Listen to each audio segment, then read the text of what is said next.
Hello and welcome to another ATP Geopolitics video with myself, Jonathan MS Pearce, the Ukraine War news update for the 21st of June 2023. So much content to get through. I don't know how I'm going to do it, so let's get on with it. We'll go to the Ukrainian General Staff loss figures for the Russian forces for the day before, all the usual caveats apply. We can see that liquidated personnel numbers have dropped, and that's because I think yesterday's figures included the 300 troops lost in Piatichatki and possibly 170 taken out in a missile strike on a base in the occupied region. So we're now dropping back down. In fact, back down to slightly fewer troops lost than previous to yesterday, in the 500s rather than the 600s. However, there are some significant losses in other categories. 9 tanks, which is pretty bad.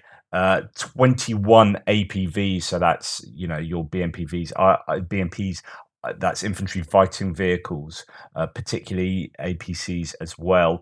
32. Well, I just want to dwell on those, but there is so much footage coming out of failed counterattacks in the Makarivka direction, Velika Novoselka, but particularly around Piatichatki, where the Russians tried to retake that village a number of times, and there seems to be these particular roads where the Ukrainians have fire control, and there's lots of footage coming out of vehicles just getting completely destroyed. In fact, footage as well in Chervonopepivka up near Crimea as well. So the Russians are definitely losing a lot of stuff.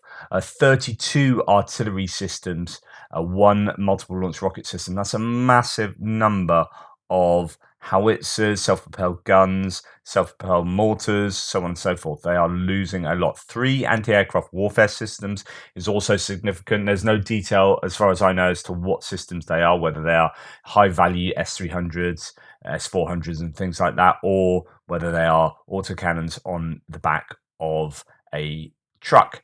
35 drones, that would be not from last night, from the night before. 22 vehicles and fuel tanks, fairly high number there as well. 8 pieces of special equipment. These are likely things like ISI, intelligence, surveillance, reconnaissance, but also could be things like I've got some video footage of a truck that is laying out dragon's teeth that was taken out in Belgorod by an IED drop from a drone. So that will go into special equipment. So it can be a number of different things. I would have thought it would go into there rather than vehicles and fuel tanks, but I don't know. It's sometimes a bit of a guessing game as to exactly how what category things go into. But as you can see, there's significant losses across a number of different categories there, and that shows that the Russians are being attrited to quite some big extent. Although the claims are back from the Russians that the Ukrainians are losing a lot of equipment as well. We'll come on to that in a second. Russia attacked last night with a bunch of drones. 6 out of 6 Shaheeds were shot down, and 4 other drones as well, reconnaissance drones. So fairly quiet compared to what it has been at times, with much larger attacks like 35 Shaheeds the other night, but still a nuisance for the Ukrainians. Now, I'm not going to read through this, but there's a really interesting Substack article by Henry Schlottman, who talks about the losses, talks about how actually he thinks that in the first week the Ukrainians lost more than the Russians in terms of equipment, but there was a lot of it that was abandoned rather than destroyed. And actually, when you look at the destroyed figures, there's pretty much a parity. However, he also says the data is going to be skewed because of operational security. So the Russians released lots of data, the Ukrainians didn't release data, which meant open source intelligence, which is like adding these up, like Oryx. They will have a selection bias through no fault of their own. It's just they can only count up what they're given. So this is a really interesting article that I would somewhat disagree with, or at least I would agree with the caveats that they apply to this analysis. But yeah, well worth reading. I'll see if I can remember to put a link to that in the description. So On the other hand, it appears that right now the Ukrainians are exacting quite a bit of damage on the Russians, and the Russians are losing a significant amount of equipment. In the Tavria direction zone, the Zaporizhia sort of front line summary during the day, the enemy lost more than 5 companies in killed and wounded. 46 units of enemy military equipment were destroyed and damaged. In particular, 33 tanks. They are saying so. This is different from these figures. So there is something going on here. 7 BMPs, 1 armored personnel carrier, 4 howitzers, another type of howitzer, 4 Mr. S, 1 Mr. B, a book, so that's an anti-aircraft missile system, 2 anti-tank guns, Zupuk radar, heavy flamethrower system, the Sepok, Supercam drones, and Shahed drones. So a lot of stuff lost there, as according to certain people. Does that end up in these kind of daily figures, or will that be on the figures tomorrow? I'm not sure. Why is there a difference? But there are several claims of a lot of Russian equipment being taken out, and a lot of video evidence to go along with it. So this is one of the roads that the Russians lost a number of pieces of equipment on. So you've got some visual evidence to support at least some of these claims. I'm just going to show you this video again. I showed you the video of this Russian helicopter losing the back part of its tail. Actually, here you see it dropping off. Now, I don't know if this is after it had been hit by a manpads or some kind of anti-aircraft defense system, or whether this kind of just dropped off for whatever reason. I'm not sure, but you can see it fall down there. I don't know if that's dropping some fuel parts or fuel tanks. As a claim, it dropped fuel tanks, and then I don't know. Anyway, stuff is falling off the back of that helicopter, and that's not a good look. So more footage is coming out about that. Right. Is Russia running out of artillery ammo? There's been an analysis by this chap saying that actually they're not firing what you'd expect them to fire in the sort of defensive work they're doing at the moment. So are they running out of artillery ammo? Maybe, but that's less important than what their rate of fire is. At peak firing last summer on the offensive, they shot 60,000 rounds a day. During defensive ops, you need to double your rate of fire at least. So they should be firing 120,000 rounds a day. They are not firing that. Some estimates are around 40,000 a day, which is actually more than they were firing during their supposed offensive recently. And there were claims then that they didn't have enough artillery ammunition. Well, those claims remain because actually their firing rate is not high enough compared to what they have been in the past firing. So that could be a problem for the Russians. We know that Ukrainians were stockpiling artillery ammunition, so they had shell hunger throughout their defensive operations previously because they were stockpiling them ready for this offensive because they knew they'd need to use an awful lot of artillery ammunition. Could the Russians be doing that as well, ready for a further offensive later in the day, later this year or whatever? I doubt it. So it looks like they really are struggling for artillery ammunition. So what's this? Oh yeah, that was that bit of footage I was going to show you separately, just the road with equipment being lost on it. Russians keep trying to counterattack the counteroffensive and get clapped twice over. So there is, I know that's the same piece of footage, but there is a lot, honestly, there is so much footage coming out at the moment. Now, this is the ID being dropped on the Dragon's Teeth truck here. As you can see, it's dropping 2 trucks dropping off Dragon's Teeth in the Belgorod region, and it doesn't end well for one of those trucks, as the cabin, I think, gets a bit of a hit there. They do a runner. I don't know if that's fully disabled going forward.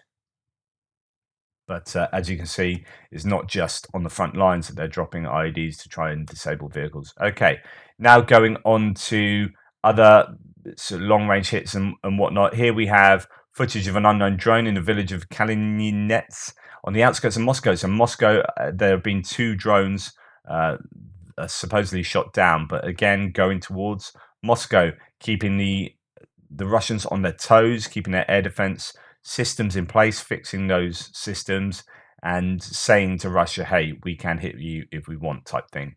Railway track is damaged in Feodosia. So Feodosia is to the south of Crimea. We have apparently partisans blowing up railway track there. The claims are that it can be repaired within a day, as according to the local head of Crimea. But that is nonetheless really useful for the Ukrainian efforts that partisans are providing something for the Russians to think about. Okay, Russian occupied Volnovakha. This is to the south of Vuhledar in the southern Donetsk area or area of the front line. It's been hit by what looks like HIMARS missiles. So Volnovakha is within HIMARS range. It's been geolocated and it looks like a logistics base. Actually, some say it's a training base, or it could be indeed be both. It's been geolocated, so that is Volnovakha being hit.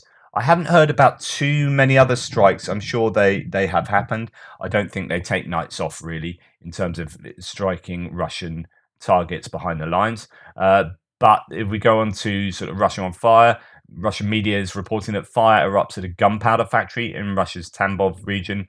Fire erupted at the gunpowder factory in the town of Kovotsk, killing 4 people, Russian state-controlled news outlet RIA Novosti reported, citing the emergency services. And then a powerful fire in Volokolamsk near Moscow. The company Pallet Trade is burning there. And indeed, I think that was quite a big fire that was over quite a large square meterage as well. So that is another example of fires taking place in Russia, becoming a real nuisance for the Russians. Right, going to the frontline update. So not too many sort of hits and misses in terms of missile attacks. I will see if there is more to report in my frontline update.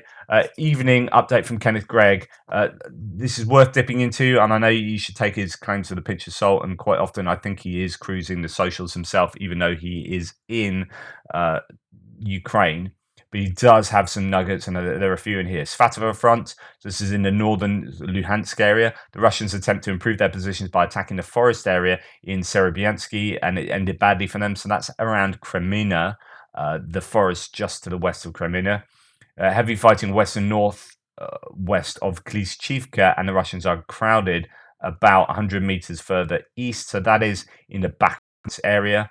At Orokovo Vasilivka, we note some more success for our people. The Russians have reinforced themselves with more cannon fodder placed on the front line. The better Russian soldiers are waiting in the defense lines built by Wagner. However, there are Wagners among the mix in the contact line. We continuously take prisoners, and this is something actually that's worth noting.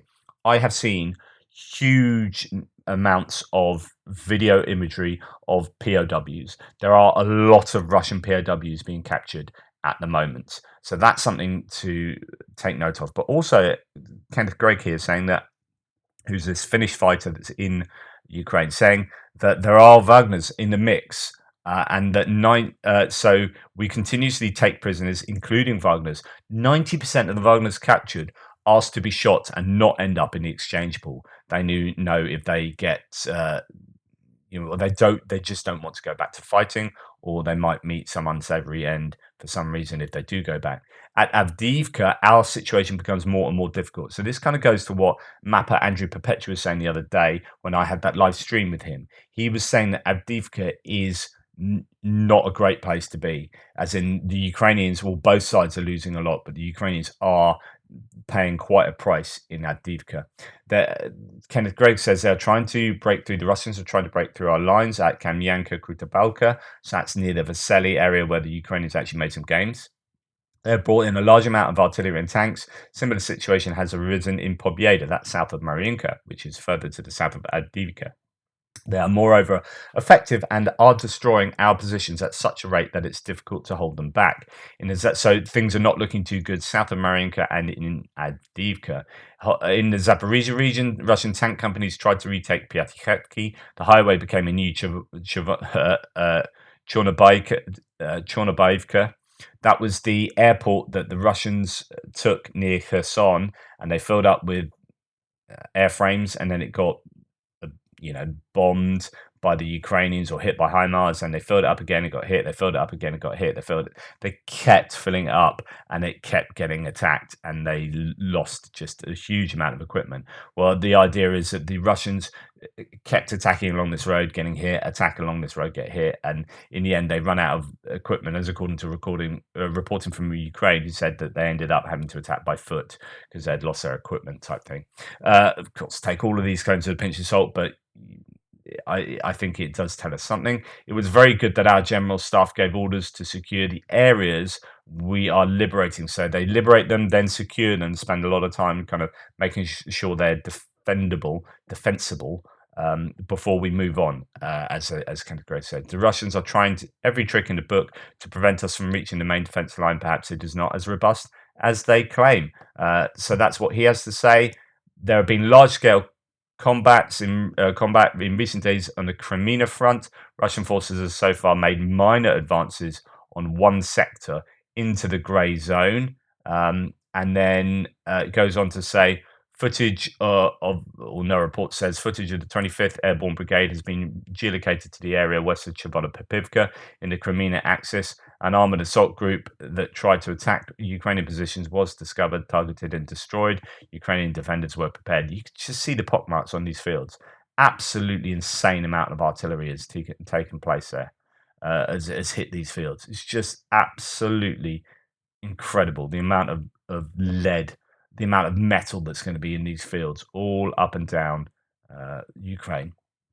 Ukraine's military reports making advances on the southern front, having damaged or destroyed 46 units of Russian military equipment just over the past day, the commander for Tavria military sector said. So again, that goes back to those figures aren't quite reported on the daily reports. Could they be coming out tomorrow? Ukrainian forces in recent days repelled a large counterattack of Russian forces northeast of Roboterna. At least 3 tanks and several armored vehicles were destroyed or abandoned in the failed assault. So the Russians are keeping on trying to counterattack where they have lost ground, but the Ukrainians here saying that those counterattacks are not working. And the one around Piatikatki, or the several around there, here Smart Ukrainian Cat says, how soon those who shared Russian propaganda on Piatikatki will be making excuses. So there's a lot of pro-Russian voices saying, oh, we've taken that village back.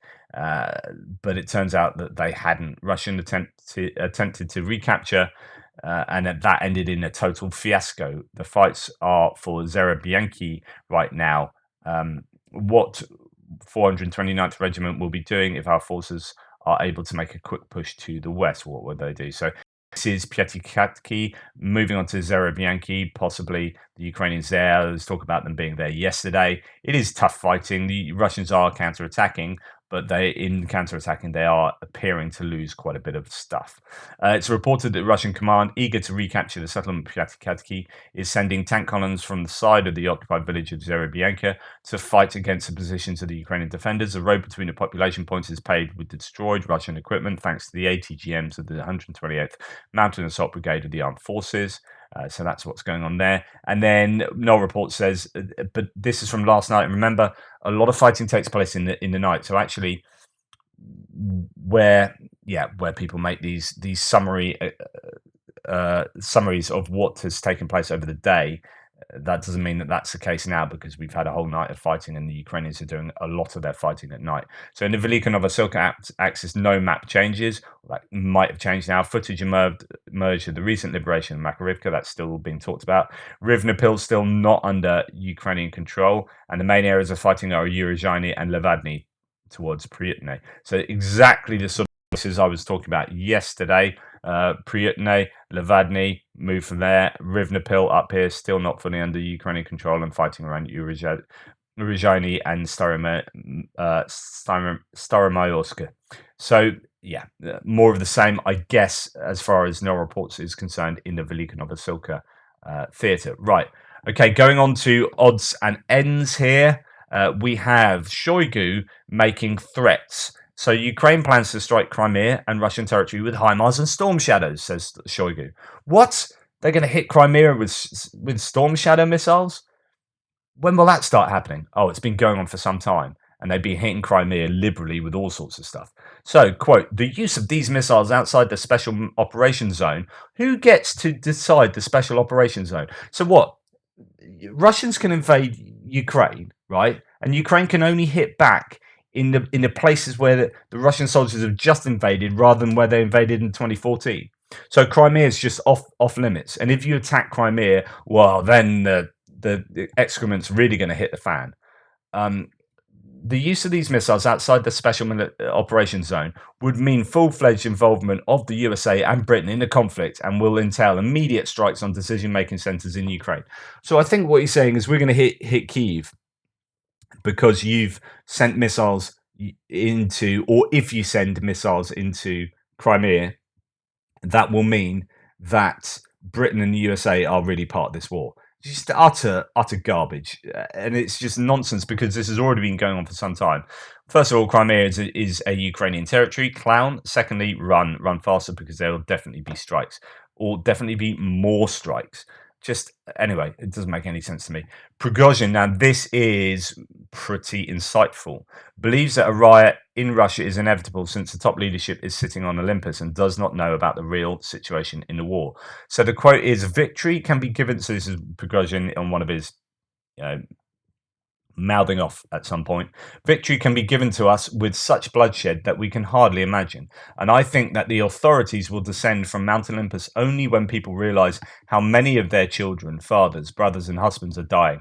And only after that, when the people rebel, will they understand that a real danger has come. So he believes that a riot in Russia is inevitable since the top leadership is sitting on Mount Olympus and doesn't know about the real situation on the shop floor. So yeah, always insightful when people like Prigozhin, Evil Gherkin, although they're horrible people doing horrible things and advocating horrible stuff, when they criticize the Kremlin and the Russian MOD, they're usually on point. So Budanov, I did a whole video on this. Budanov is back. The Russians claim that he was in a coma in Berlin, so on and so forth. He might well have been injured, to be honest. He's got a shaved head now, and he's standing like an action man. So much so that actually there are some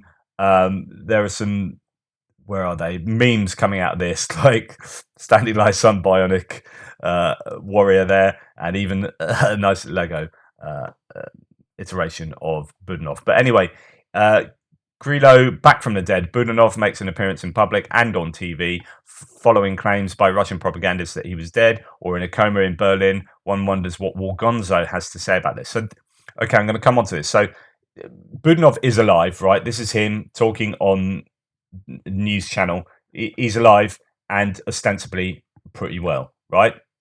Or very well. He's either unhurt or he's recovered from whatever happened to him. Now, and he's, by the way, talking about how they've got information now, corroboration of the fact that, I say fact because as far as I'm concerned, it is, that the Russians blew up the dam, and now that there's information has come out that the Russians gave an order half an hour before it blew up to at least some of their troops to skedaddle and get out of Dodge in advance of the dam. Right, so Budanov is not dead. However, Wargonzo, what's his name? Pegsov. I forget what his actual name is. So I talked to you about him the other day being at the Kremlin, and I mentioned his big ginger beard and his black cap that he's wearing in a meeting with Putin in the Kremlin. So he's this war blogger. Anyway, it appears that he's a war blogger, military blogger, who was also sort of on the front line. I presume he went back to Moscow and then has come back to the front line subsequently. Anyway, I haven't showed this because it's inappropriate, but this video has been doing the rounds. It is quite an insane video of clearing out a trench system, and it gives you an idea of what the trench systems are like when they're kind of properly built and deep trench systems. But also there's a number of people getting shot. One of the people getting shot is a guy with a big ginger beard that looks insanely like Wargonzo, right?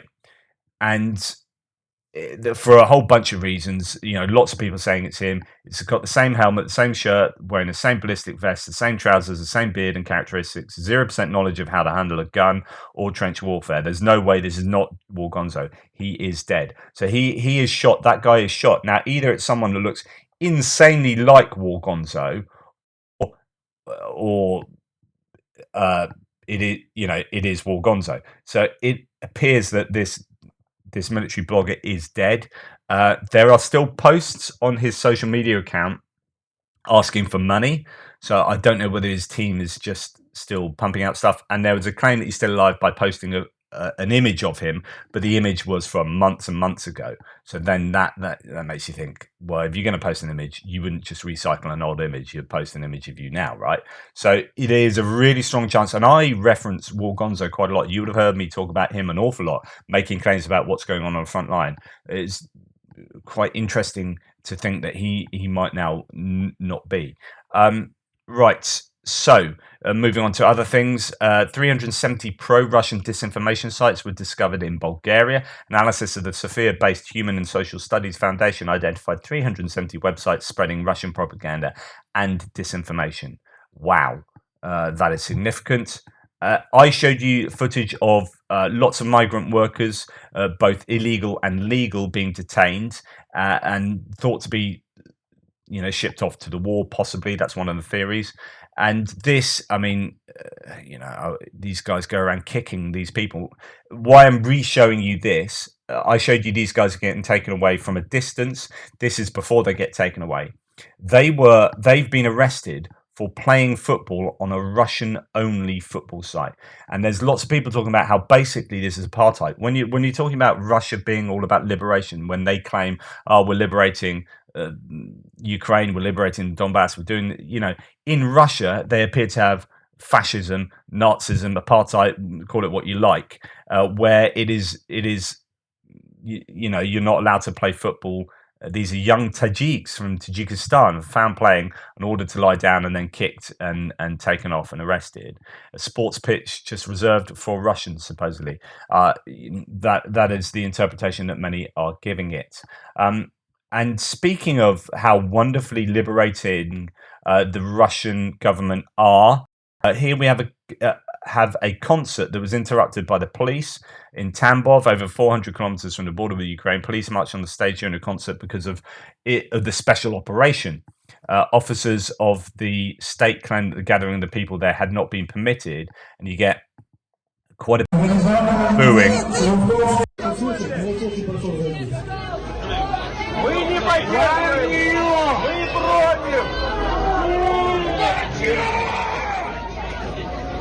And this is just a symbol of where Russia is at. Like when you've got, it's like Soviet Union days are back. This tight control over everything. People being arrested willy-nilly, people being sent to the front lines to die. Effectively, Russia is not in a good place at the moment, culturally, politically, economically, everything. It is an absolute shambles. And if anything's going to distress you today, it's going to be this. So, again, is this liberation? Is this or liberty? Is this what you would expect, given a country that is advocating liberating Ukraine? This is what has become of Russia. Another Russian little girl forcibly snatched by the police for an anti-war drawing that the school denounced. Putin is so fearful of any sign of internal dissent that he even bullies children. Now, this is, again, I mean, I can't verify this 100%, but it's pretty distressing stuff here. Look at these guys have come to get that girl. Armed military.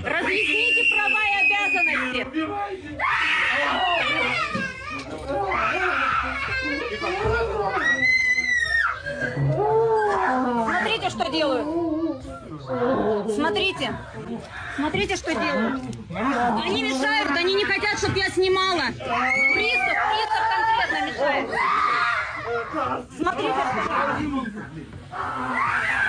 Смотрите, что они делают. Они ее вырвали из рук.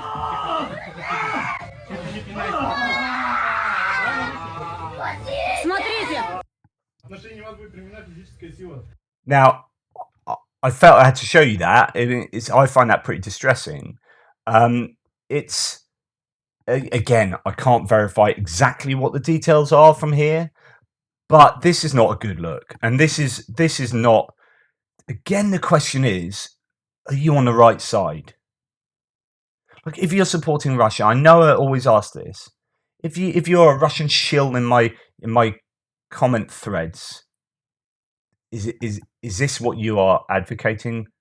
Like, is this the liberty you are supporting? This is just not good. And that is a real understatement in really, I'm underselling that. Bloody horrible. Right, going on to military aid, and I'm going to start with quite a significant article in the New York Times that is really worth having a look at. So the article is, in a rush to arm Ukraine, weapons are bought but not delivered or too broken to use. I'm just going to dip into little bits of this. So 2 people involved in Ukraine's arms purchasing said that some of the missing weapons had eventually been delivered, and that in other cases brokers had refunded the money. But as of early this spring, hundreds of millions of dollars have been paid, including to state-owned companies, for arms that never materialized.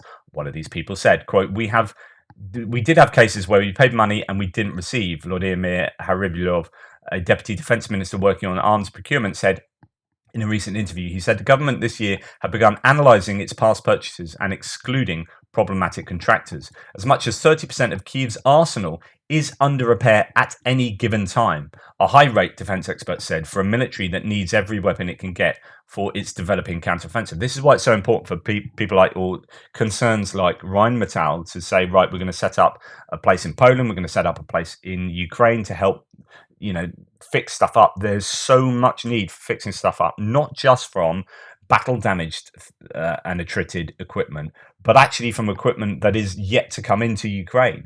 And this article speaks a lot to that. A recent delivery of 33 self-propelled howitzers donated by Italian government provides a case in point. Actually, they donated 100 of these, but one shipment, if you like, of 33 of these self-propelled howitzers donated. It's interesting to show that actually the donation of the equipment was the Italian government, but where they got sent off to be kind of not upscaled or anything, but fixed up and ready to be sent to the front line. Actually, that wasn't the Italian government doing that. Now, I presumed it was. I've shown you images of train loads of this equipment being sent off to be fixed up and then being sent to Ukraine. The Italian government said, here are these howitzers, it's up to you to get them fixed up, I guess. And then the Ukrainians then went to a defense contractor, to do that. And well, we'll see. So videos showed smoke billowing from the engine of one of these howitzers and self-propelled howitzers, and engine coolant leaking from another. Italy's defense ministry said in a statement that the vehicles had been decommissioned years ago, but the Ukraine had asked for them anyway, quote, to be overhauled and put into operation, given the urgent need for means to face the Russian aggression. Okay, so that's all fine. Ukrainian government documents show that its defense ministry paid $19.8 million to an American arms dealer, the Tampa-based Ultra Defense Corporation, to have the 33 howitzers repaired. In January, 13 of the howitzers were shipped to Ukraine, but arrived, quote, not suitable for combat missions, according to one of the documents. Officials in Kyiv accused the American company of failing to finish a job that was supposed to be completed by late December. Quote, the American company offering its services had no prior intention to fulfill its obligations, Ukraine's defense procurement director Puguzzo wrote in the February 3rd letter to the Pentagon's Inspector General. Matthew Herring, the company's chief executive, strongly denied the accusation. Quote, every single one of them worked when we delivered them, he wrote in a text message this month, saying that the Ukrainians had not properly maintained the howitzers after they were handed over. That included the one with a coolant leak, which he said had magically appeared after delivery in Ukraine. So why would they want to magically put a coolant leak in place as soon as they were delivered? Like, that's not in Ukraine's best interest, but it seems that some of these defense contractors aren't doing a good enough job in repairing these. The government in Kyiv has grown weary, another senior Ukrainian official said, of being told that it has enough Western weapons when some arrive in poor or unusable condition, relegated from combat to be cannibalized for parts. And there's so much more to say about that in this article, but I'll go on later. There have been problems with Western donated equipment as well, which contributed to some of it being delivered so belatedly or unpredictably as to complicate planning for Ukraine's counteroffensive. So I wonder whether some of the counteroffensive was supposed to be, or not supposed to be, the Ukrainians never said it, but there were Western analysts saying, well, it's going to be a spring offensive, and it's taking place, in the beginning of the summer. Was there a delay, and was there a delay because they were waiting? There were claims that they were still waiting for equipment. Even Zelensky said this, still waiting for equipment. And this might be down to the fact that actually there have been these delays because it's been so sporadically, it's been promised and pledged, but then sporadically delivered and behind schedule, arguably. Last summer, an American Army unit was ordered to ship 29 Humvees to Ukraine from a depot in Camp Arifjan, a base in Kuwait. Although the unit's leaders had previously said that all but one of the Humvees were, quote, fully mission capable, an initial inspection after the orders were received revealed that 26 of them were too broken for combat, according to a Pentagon report. By late August, contractors have repaired transmissions, dead batteries, fluid leaks, broken lights, poor door latches and seatbelts on the Humvees, and reported that all 29 were ready for Ukraine. The work was verified by the army unit in Kuwait, but when the Humvees reached a staging base in Poland, officials found that the tyres on 25 of them were rotten. It took nearly a month to find enough replacement tyres, which delayed the shipment of the other equipment to Ukraine, and it required significant labour and time, the Pentagon report found. So this is the Americans finding issues themselves with their own procurement and provision. The same army unit in Kuwait was supposed to send 6 M777 howitzers to Ukraine just weeks after the start of Russia's full-scale invasion. As it turned out, however, the howitzers, quote, required extensive maintenance before they could be shipped because they'd gone without regular service checks for 19 months, the Pentagon report found. At least one was in such bad shape that it, quote, would have killed somebody trying to use it, inspectors concluded in March 2022. 3 months later, the howitzers had been repaired and shipped to the staging centre in Poland, but officials there still concluded that all 6, quote, had faults that made them non-mission capable, the Pentagon audit found. They were repaired in Poland before being sent to Ukraine. So they claim they're up and ready to go. Then there's an audit and they're like, no, they're fundamentally not ready to go. So then they're fixed in, say, Kuwait, and then taken to Poland, where a further audit says these are not in mission capable, mission ready condition, and they're again repaired. Obviously Ukraine, that's really frustrating for Ukraine. People are doing everything they can, of course, but at higher levels, but then operationally further down the chain, things are not happening as people are desiring. So there are issues there. The UK has announced a major package of financial support for Ukraine. This is quite a big deal, this, including $3 billion of World Bank loan guarantees to bolster Ukraine's economic stability as it continues to push back Russian forces. Sorry, that does include in that, I think, $300 million of some other kind of UK assistance. This is massive as well. For the and I reported this when they said it's about $3 billion. Basically, the US said, the Pentagon said, it turns out we found another $3 billion behind the sofa. We looked under the sofa and there was all this money there. Basically, they had, and I've talked about how difficult it is to put values on the stuff that the US give or any nation gives, because ostensibly it's been paid for already. So they're saying, here's $3 billion worth of kit that we've got lying around warehouses. And it's not always like this, but sometimes like this. It's like, well, that's a value you're putting on it if you were to replace it. But A, are you going to replace it? B, it's already been paid for. You're not forking out for this stuff. So arguably, it's actually free, but you're putting a value on it, etc., etc. All the stuff I've talked about before. And what happened is they found out that their evaluations of the equipment had been actually quite wrong, and so they said that actually there's another $3 billion worth. Well, it turns out that that is now $6.2 billion worth. So for the 2022-23 fiscal years, the US has overestimated the cost of providing military assistance by $6.2 billion. This technically means that the US will be able to provide additional military assistance for this amount before the end of the current fiscal year. That's absolutely massive. Suddenly they got another $6 billion, which is brilliant. What a great mistake to make. US approval for European allies to train Ukrainian pilots on F-16s will likely take months, according to a senior US official. A month after US endorsed Ukraine getting F-16s, they haven't allowed European countries to begin training, further delaying delivery. I'm not sure about what's going on here. I need to look into this. There seems to be lots of confusing data around exactly what's going on with the F-16 provision. Extremely realistic. I showed you images of S300s, fake S300s being having been constructed in the US and on American railways. Well, actually, they're producing a whole range of stuff here. So extremely realistic models of Russian air defense systems were again spotted on American railways. Models of the 9A331 Tor M1 air defense system, 5N63S command post of the S300 PS air defense system were spotted specifically. So not just the launchers, but all sorts of pieces of kit that have been realistically assembled to act, I presume, as decoys.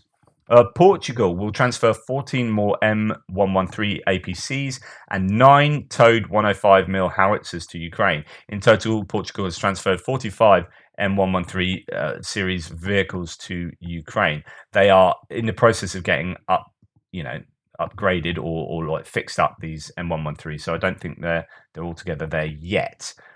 Delivery plan for Leopard 1A5. So these are the older Leopards that are still comparable to some of the T family tanks, and will hopefully have decent kind of thermals and kit inside, thermal optics and imaging. So 10 tanks will be delivered in early July, so that's pretty soon. 80 in total in 2023, and then another 30 next year, and that's according to the Defense Minister Pistorius. And then Ukraine defense conglomerate Ukroboronprom's spokesperson has reported the first successful use of a domestic drone with a range of 1,000 kilometers. Previously, they've announced the development of a drone with such a range capable of carrying a 75-kilogram warhead. Absolutely insane development there. Really good news for the Ukrainians. Right, geopolitics, goodness me, lots to talk about, but probably not enough time.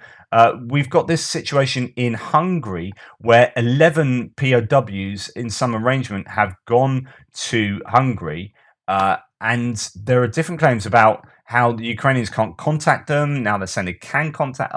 You're not really sure what's going on and whether they are free to go back to Ukraine. So Hungary is saying they are free to go, but then I believe previous arrangements have been they weren't allowed to go and fight back on the front line, so they had to stay in Hungary. So I don't quite know what's going on. There's a lot of claim to say this is all about Orban and making him look better. So there was one simple goal. Viktor Orban had to show the Hungarians, both in Hungary and outside of Hungary, that he was their only defender.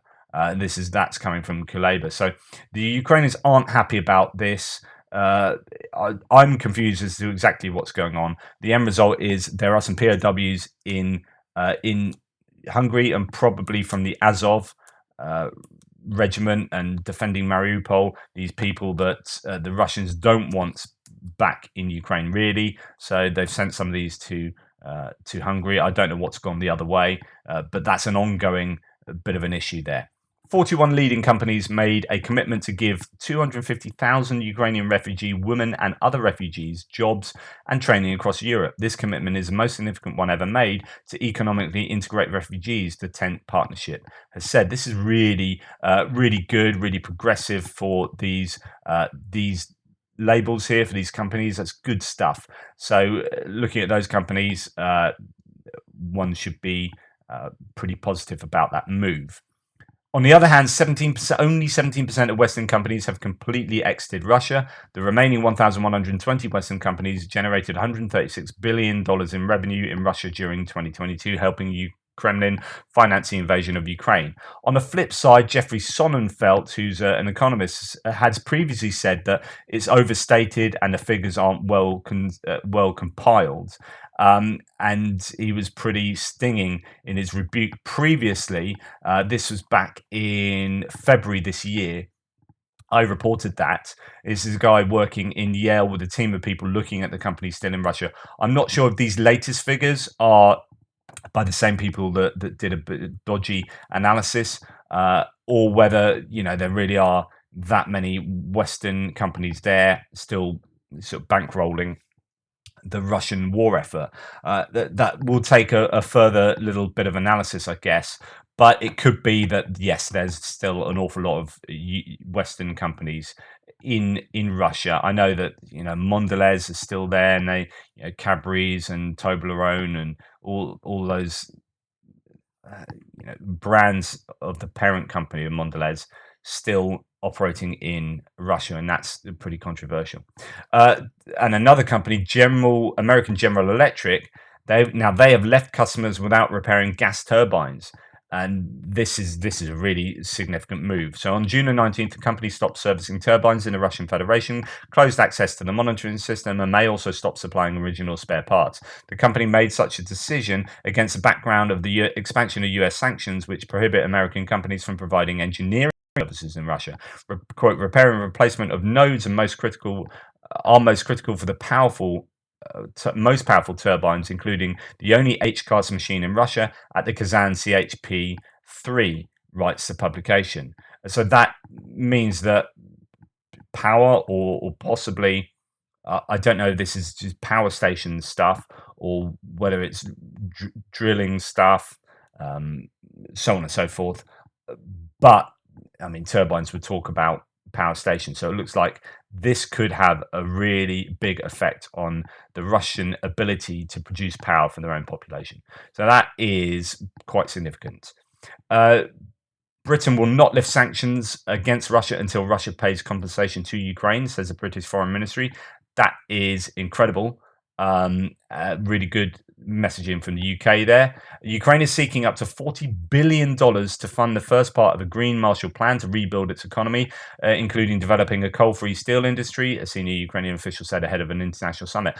I wanted to spend some more time on this, but I'm running out of time. This is really cool. Like I've said this before, Ukraine are in a really good position to start from scratch, right? They've had the whole economy screwed over, the whole country screwed over, right? They might as well go, right, what's the future look like? How we might as well future-proof our economy and make it ready for the future. So it's going to be about green, cleaner energy, ready to deal with the problems the globe might face, the world might face going forward, and doing stuff really efficiently, properly, by starting from scratch. I think that is the silver lining to a very dark cloud.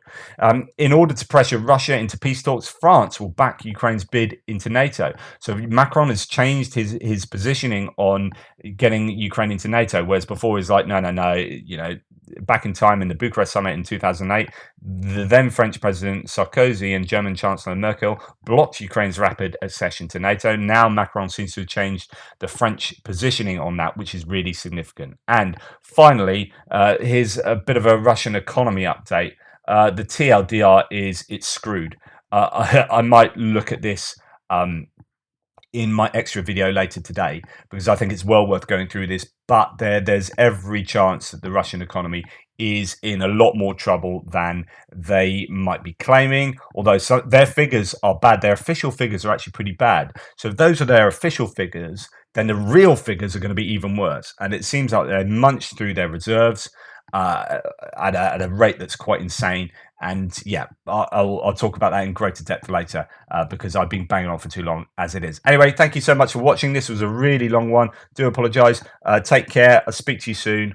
Thanks for all your support.